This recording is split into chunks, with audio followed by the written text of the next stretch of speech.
Comment savoir que mon mix est fini? Je sais pas moi. Je vais regarder la vidéo, tiens, comme ça je le saurai.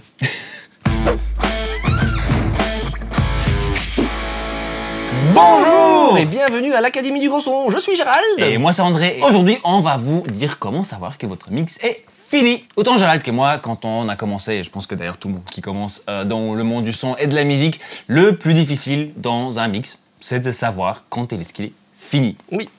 Il y a plusieurs grands artistes qui ont dit à travers les siècles que en fait, l'art n'est jamais achevé, n'est jamais fini, il est juste abandonné. C'est beau. Voilà, c'est beau. Et je suis tout à fait d'accord avec cette approche-là. Mais quand même, pour vous aider, on a 3 petits trucs, 3 petits points à garder en tête, des questions à se poser et des choses à faire pour savoir, voilà, est-ce que mon mix est fini? Est-ce que je peux enfin l'envoyer au mastering et le sortir, voilà, et rafler les radios et tout ça? Je vais commencer la vidéo. Et non, c'est une blague, parce que d'abord, ce serait cool, tant que vous êtes là, de faire un petit subscribe, de vous inscrire, de vous abonner en français à la chaîne. Vous mettez un petit like, parce que ça nous aide. Et surtout, vous allez sur l'académiedugrosson.com/bonus. Je reprends ma respiration, parce qu'à cet endroit-là, vous allez pouvoir avoir plein de cadeaux. Un guide d'achat pour votre home studio, un tableau des fréquences, si vous ne savez pas à quel moment il faut enlever et remettre des fréquences dans votre mix avant de l'avoir fini, et aussi plein de plugins gratuits pour faire ce fameux mix jusqu'au moment où vous devez savoir où il est fini. Donc vous allez là-dessus, vous vous inscrivez, vous avez tous ces bonus, et en plus vous restez en contact avec nous chaque fois qu'il y a une promo, des nouveautés, une nouvelle vidéo, donc c'est absolument à faire. Sur ce, maintenant je peux vraiment commencer la vidéo, et en fait c'est toi qui commences. Alors la première chose à se poser comme question pour savoir si mon mix est fini, c'est quand vous écoutez ce mix sur d'autres systèmes, donc pas dans votre studio, là en général il sonne bien, j'espère pour vous, mais quand vous l'écoutez sur d'autres systèmes dans votre casque, dans la voiture, au salon, etc., est-ce que vous avez encore des grosses surprises? Des surprises au niveau de la balance, des éléments qui sont beaucoup trop forts, qui disparaissent complètement, des choses... Par rapport à ce que vous avez entendu dans votre mix, que vous vouliez, si vous ne retrouvez pas ça, ou quelque chose qui vous surprend par rapport à votre mix, c'est ça que... C'est ça que je parle. Donc, vous avez une balance vers laquelle vous tendez, que vous avez fait, en tout cas, vous pensez l'avoir fait dans votre studio. Si en écoutant autre part cette balance, que ce soit les fréquences ou les instruments, est gardée et préservée, c'est une très bonne indication que le mix tient à la route. C'est ça, que vous retrouvez le mix que vous vouliez, en fait. C'est ça. Un exemple qui m'arrive souvent, c'est que j'écoute ailleurs, j'ai mon morceau, il y a très rarement de la voix dès le départ, et tout d'un coup la voix rentre, et je dis, qu'est-ce qui s'est passé? Elle va trop fort, ou c'est quoi ce niveau de reverb sur la voix? Alors là, c'est qu'il y a un souci. Si je suis surpris par la voix, voilà, c'est ce genre de cas de figure qui veut dire, mon mix est peut-être pas encore fini, il faut que je retouche ça. C'est ça, l'autre grand classique, c'est la basse. Enfin, les fréquences basses. Oui. Le moment, par exemple, vous avez un petit intro piano, le moment où le kick et la basse rentrent, tout le système fait... on sait plus on n'entend plus rien du tout, ou alors l'inverse, aussi très classique dans votre studio, ça groove, ça boom, c'est cool. Puis on écoute dans la voiture et en fait on dirait que c'est un filtre radio et qu'il n'y a aucune basse. Petit. Ouais. Classique de chez classique. Deuxième petit truc. Deuxième petit truc. Alors le deuxième point, c'est à partir du moment où vous n'êtes plus en train d'améliorer votre mix, mais vous êtes en train de changer des choses dans votre mix. Je m'explique. C'est-à-dire que vous dites, ok, là ça tient la route, mais peut-être que je peux changer ça, peut-être que je peux améliorer ça. Et à un moment où vous n'êtes plus en train d'améliorer, vous vous rendez compte en le réécoutant, parce que vous prenez une petite pause, vous réécoutez, vous avez juste fait des choses qui sonnent différentes, mais ça n'améliore plus rien en termes de musicalité, de sentiment, de ce que vous vouliez. Ce que vous vouliez dire est déjà dedans. Tout ce que vous faites, c'est plus que, moi j'appelle ça tourner autour. Et quand moi je commence à tourner autour, c'est qu'il est temps c'est que mon mix aurait été fini. Pour moi, ça se passe en général au moment où je ne sais plus trop quoi faire.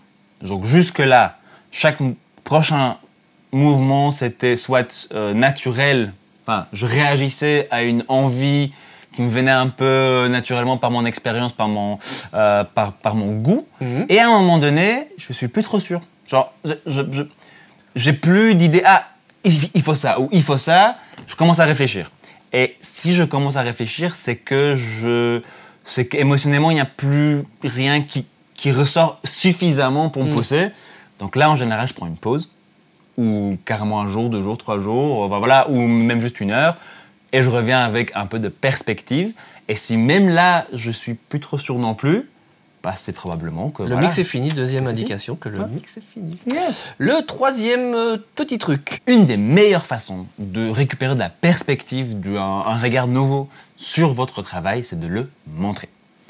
Pour moi, la meilleure façon, c'est de vraiment inviter quelqu'un dans la pièce.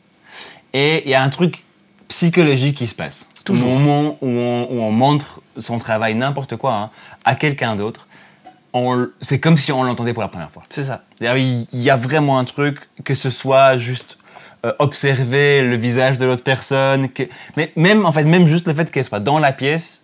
On Même n'a si plus vous les mêmes n'avez pas oreilles, bougé, on n'écoute on plus est la même vraiment façon. pas de la même manière. On sort un peu du truc. Et là, moi, en tout cas, personnellement, j'entends toujours quelque chose qui est évident. Genre, un gros problème absolument évident que j'ai juste ignoré parce que je ne voulais pas l'entendre avant. C'est souvent ça. Notamment, bah ouais, le niveau de la reverb sur la voix. C'est ce genre de truc un peu qu'on peut se dire « Oh non, mais c'est un choix de goût. » Oui. Et puis quelqu'un vient et on se dit « Oui, c'était un choix de mauvais goût. » Et donc, il est temps encore de changer. Donc, faites venir quelqu'un ou envoyez votre morceau à quelqu'un, demandez du feedback.